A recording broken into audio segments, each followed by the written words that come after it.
Today we're checking out the all-new XBOOM Grab speaker by LG. They've partnered with Will.i.am to do most of the tuning to get the sound just how he likes it. I paid $149 for mine, but I'll leave a link down below with current pricing and more information. It's got up to 20 hours playtime, IP67, dust and waterproof. Also has military grade drop protection as well. It's got a racetrack woofer, dome tweeter, and radiators on each end, so it's somewhat like what you would see from the competition, but definitely a little more unique. You can see it has adjustable straps on each end that wrap around the speaker when you're not using them. This might be the easiest speaker to stand up on its end since it's flat on both ends. It's a fairly small speaker, pretty similar to the JBL Flip 7, just a little bit longer. The buttons on the top somewhat resemble what you would see from JBL. Then you have the USB-C charging port there on the back. It's got a heart-shaped button called My Button, which you can use to control lighting, sound effects, and so on using their mobile app. I like how it has a little light that goes across the bottom, which they have a lot of different ways to customize. Keep in mind, you'll need to use the LG ThinQ app, not the XBOOM app, so that's a little confusing. It also has AI calibration, which I did mess around with for a little bit, but didn't notice much of a difference. Maybe I need to look into that a little bit more. It also has different EQ presets, but I feel it sounds best at the bass boost default setting. You can also pair this with other speakers through Auracast. It can also be used as a speakerphone during phone calls, so that's nice to see. Here's a few quick audio samples just to see if you can tell a difference between this and the new JBL Flip 7.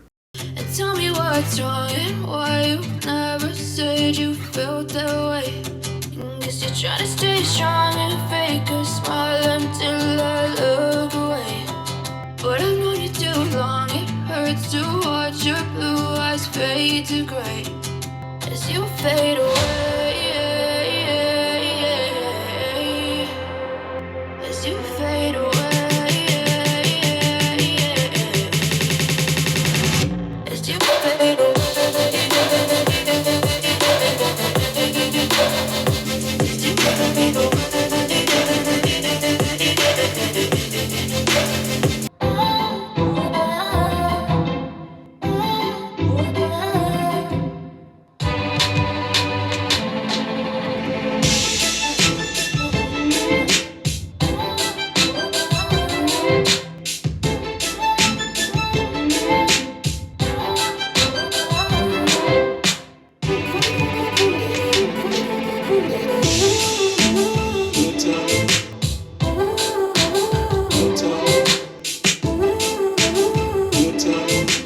Not sure if you can tell from those samples, but the XBOOM Grab actually sounds really good in person. It's got decent bass, definitely seems to be focused more on vocals and clarity, which I think is good for most songs. It's probably one of the better sounding speakers that I've listened to recently, and it's more consistent at lower and higher volumes versus the JBL Flip 7. But when I listen to the Flip 7 right after this, JBL sounds louder. It also has a little better bass, especially at lower volumes. To me, the JBL Flip 7 sounds a little more amplified, even if it does lose quite a bit of the bass at max volume. I know this is sort of personal preference when it comes to how speakers sound, but if I had to choose between these two, I would still have to give the slight edge to the JBL Flip 7. I don't know, it's like they're doing some kind of magic with how their speaker sounds, considering the smaller size.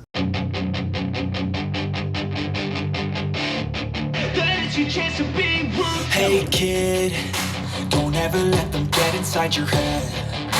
They'll tell you what to do in life instead of everything you know that you could get. Don't let them guide your life towards regret. I'll fight for what I love with every breath.